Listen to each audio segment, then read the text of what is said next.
আমাদের যিনি যুবরাজ, যিনার নেতৃত্বে কি বলেন ওটা সেবাশ্রয় ডায়মন্ড হারবার মডেল। আজকে আমি দেখলাম যে আপনাদের টিভি চ্যানেলে দেখছিলাম যে হাইকোর্টে গেছেন উনি, আমেরিকা না কোথায় যাবেন, সুপ্রিম কোর্ট গেছিলেন, ঘুরে আবার সুপ্রিম কোর্ট হাইকোর্টে পাঠিয়েছে, আবার হাইকোর্ট এসএসকেমে পাঠিয়েছেন। তো এসএসকেমে আমাদের পশ্চিমবঙ্গের সবচাইতে বড় মাপের একটা উন্নত মানের চিকিৎসা দেওয়া হয় এসএসকেমে। তো উনি এসএসকেমে না গিয়ে আমেরিকায় যাচ্ছেন কেন? আমি তো বলবো যে হাইকোর্ট যদি বলতো যে আপনার সেবাশ্রয়ে, সেখানে তো উনি প্রাথমিক চিকিৎসা করাতে পারতেন। অভিষেক ব্যানার্জি এমনকি মহারথী যে তাকে আমেরিকায় চিকিৎসা করাতে হবে, আর আমরা বাংলার যারা মানুষ, আমরা খেটে খাওয়া সাধারণ মানুষের প্রতিনিধিত্ব করি, যারা আমরা এমএলএ এবং এমপি জনপ্রতিনিধি। আমার মনে পড়ে একটা কথা, আমি তখন মানে রাজনীতি আঙিনায় আমাদের প্রয়াত নেতা সুব্রত মুখার্জি, তখনকার তৎকালীন মুখ্যমন্ত্রী বলেছিলেন যে সুব্রত আপনি এসএসকেমে চিকিৎসা করান, এর থেকে ভালো চিকিৎসা কোথাও হয় না। তৎকালীন মুখ্যমন্ত্রী মমতা ব্যানার্জি, আপনাদের ফুটেজ খুঁজলে পাওয়া যাবে। তো সুব্রত মুখার্জিকে উনি এই অ্যাডভাইস করেছিলেন। তো প্রাক্তন মুখ্যমন্ত্রী ওনার পরিবারের ক্ষেত্রে ওনার তো এখনও সেটা তো ওনার নেতৃত্বে যে মেডিকেল কলেজগুলো ছিল পরিষেবা, সবে তো 2 মাস সরকার এসছে, ওই পরিষেবা তো এখন চালু আছে। তো ভাইপোকে কেন উনি অ্যাডভাইস করছেন না যে কোটি কোটি টাকা খরচ করে আমেরিকায় এদিক ওদিক চোখের চিকিৎসা না করিয়ে এসএসকেমের মতো বাংলার যে সমস্ত নামি দামি আমাদের চিকিৎসক আছে তাদের কাছে চিকিৎসা করছেন না কেন? এই দাবি তো বাংলার মানুষও করছেন।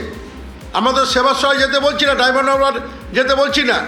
এবং হাইকোর্ট আজকে বলেছে, এবং আমরা খুব ধন্যবাদ জানাবো হাইকোর্টকে, যে আমাদের এসএসকেমের মতো এরকম একটা প্রতিষ্ঠানকে স্বীকৃতি দিয়েছে, যেটা সারা দেশ স্বীকৃতি দেয়। একটা বড় মাপের বাংলার বুকে একটা মেডিকেল কলেজ এবং হসপিটাল আছে এসএসকেমের মতো। এসএসকেম হাসপাতাল নিশ্চিতভাবে ভালো হাসপাতাল, এটা নিয়ে তো কোনো কথাই হবে না।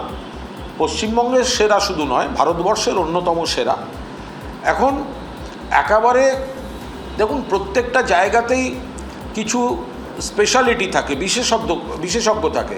খুব জটিল যে রোগগুলো হয়, ধরুন এসএসকেমের শব্দ, আপনি আবার কিছু ক্ষেত্রে দেখবেন কোন ডিপার্টমেন্ট আপনি এক বাক্যে এসএসকেম ব্র্যান্ড হিসেবে 1 নম্বর।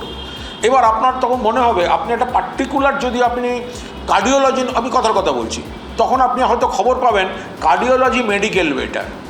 আপনি হয়তো তখন খবর পাবেন যদি নিউরো হয় তাহলে হয়তো অমুক জায়গা বেটার, বা অমুক ডাক্তার এখন অমুক হসপিটালে আছেন, সেটা হয়তো সরকারিও নয়, সরকারি হসপিটাল হয়তো ভালো, বাট আপনি যে ডক্টরের উপর আপনি আস্থা রাখছেন তিনি হয়তো আরেকটা।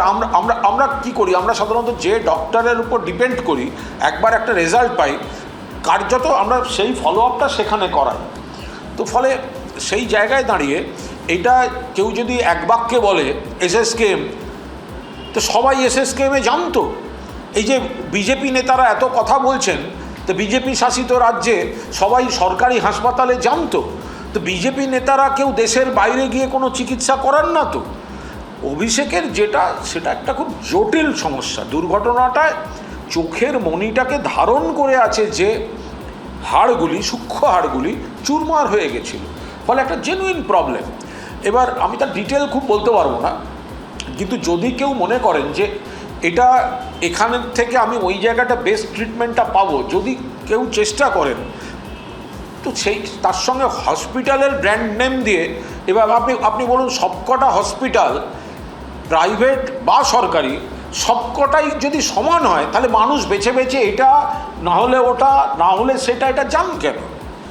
আর বিশেষ করে যাদের খুব খুব খুব জটিল রোগ, তাহলে সেগুলো যে জায়গাটায় সেটায় অভ্যস্ত। আমাদের এখানে এইরকম কেস কটা আসে বলুন তো, কটি কেস আসে যে এমন দুর্ঘটনা যে আবার আমাদের এখানে কিছু ভালো অপারেশনও হয়েছে, গলায় দিয়ে এই ঢুকে গেছে, সেটা ডাক্তারবাবুরা বের করেছেন, কিন্তু চোখের মণি বসাতে পারছে না, হাড় চুরমার হয়ে আছে।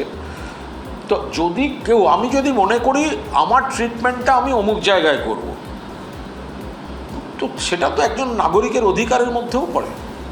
আমাদের ভিডিও ভালো লাগলে লাইক এবং শেয়ার করুন। কমেন্ট সেকশনে গিয়ে জানান আপনাদের মতামত। আরও ভিডিও পেতে আমাদের চ্যানেল সাবস্ক্রাইব করুন এবং প্রতি মুহূর্তে খবরের আপডেট পেতে প্রেস করুন বেল আইকন।